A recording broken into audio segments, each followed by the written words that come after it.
मित्रांनो आता आपण आहोत चाकण किल्ल्यापाशी. आपल्या पाठी आहे चाकणचा किल्ला. या किल्ल्याचा देखील एक छोटासा इतिहास आहे जे शिवाजी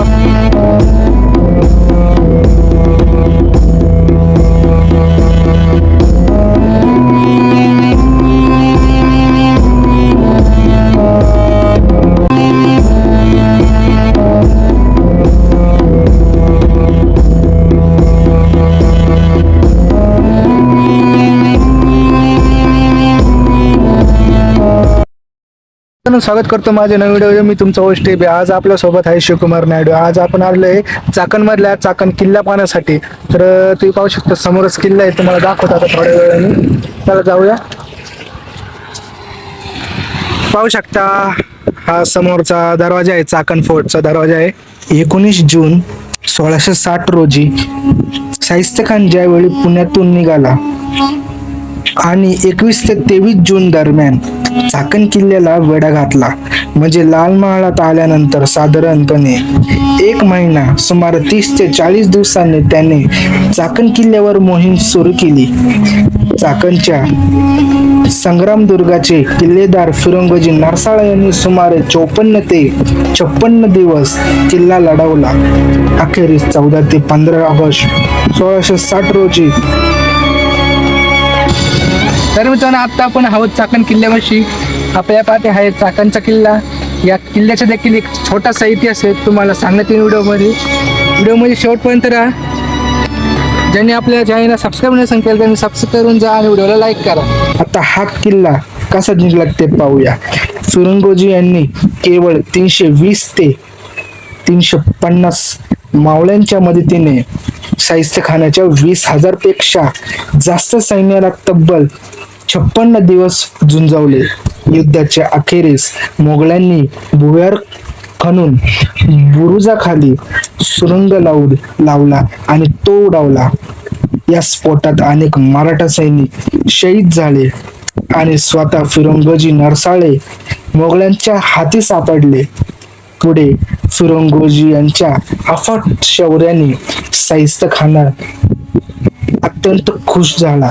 फिरंगोजी यांना मोगलांनी सैन्यात सामील होण्याची आणि मोठी जहागिरी मिळवण्याची ऑफर दिली, परंतु फिरंगोजी यांनी ती ऑफर नम्रपणे नाकारली आणि स्वराज्याची एकनिष्ठ राहिले.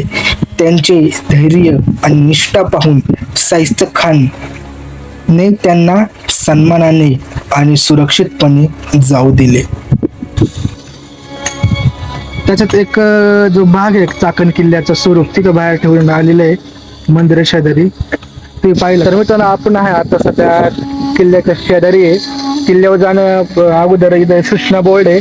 किल्ल्यावर जाण्यासाठी सक्त मनाई केलेली आहे. याचे कारण म्हणजे जे किल्ल्याचे जे भक्कम बुरुज आहे ते जरा ढसळू शकतात. जाण्यासाठी जे खाली दगडी पडलेले आहेत ते पाहू शकता. हे ढासळल्यामुळे वरती जाणे सक्त मनाई ठेवलेले आहे. तिथं बघू शकता तिथे गेट आहे. त्या तिथे एक गेट आहे. असे 3 गेट आहे. 3ही गेटला कुलूप लावलेले आहे आणि वरती जाणं म्हणजे कठीण आहे. जायलाच नसाय. त्याचा एक नमुना म्हणून त्या बोर्ड सूचनेत लावण्यात आलेली आहे. तर एवढंच आहे. बघू तरी पण जर छोटी जागा जर असली थोडंफार वरती जाऊन बघूया पलीकडे काय आहे बघ कशा रीतीने.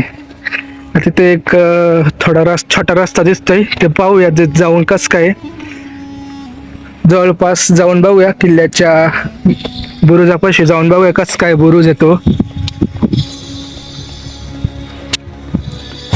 युद्धाच्या अखेरीस मोगलांनी जागोजागी सुरुंग लावून संपूर्ण किल्ला उडविला.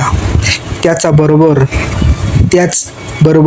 किल्ल्याच्या मजबूत भिंती व किल्ल्याचा महादरवाजा देखील मोगलांनी गोळा बारूद लावून उडविला. मोगलांनी या संग्रामदुर्गाचे अत्यंत नुकसान केले असून किल्ल्याचे स्वरूप नामशेष करून टाकलेले होते. शेवटी हा किल्ला मोगलांनी जिंकला. तुम्ही एक उदाहरण तुम्ही पाहू शकता या किल्ल्यामध्ये की सुरंगी लावून या किल्ल्याचे स्वरूपच नामशेष करून टाकले. इथल्या भिंती इथले मजबूत त्याने आपण आलेलो आहे किल्ला पाहून. किल्ला अतिशय छोटा होता आणि पडझड आल्यामुळे आम्ही काही जास्त वेळ थांबलो नाही इथं. तुम्ही जर आले तर पहा माझ्या व्हिडिओ तर्फे की माझा व्हिडिओ नको बघू रे, नको बघा नका बघू. काय आपला शिवकुमार म्हणतो नका बघू.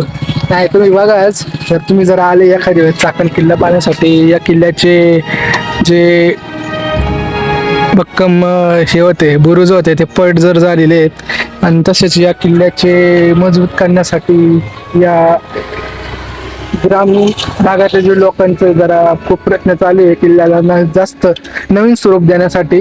त्याची ते प्रतिकृती त्या मंदिर शेजारी होती, थोडक्यात इथल्याच काही लोकांनी केली असेल. चला जाऊया आता.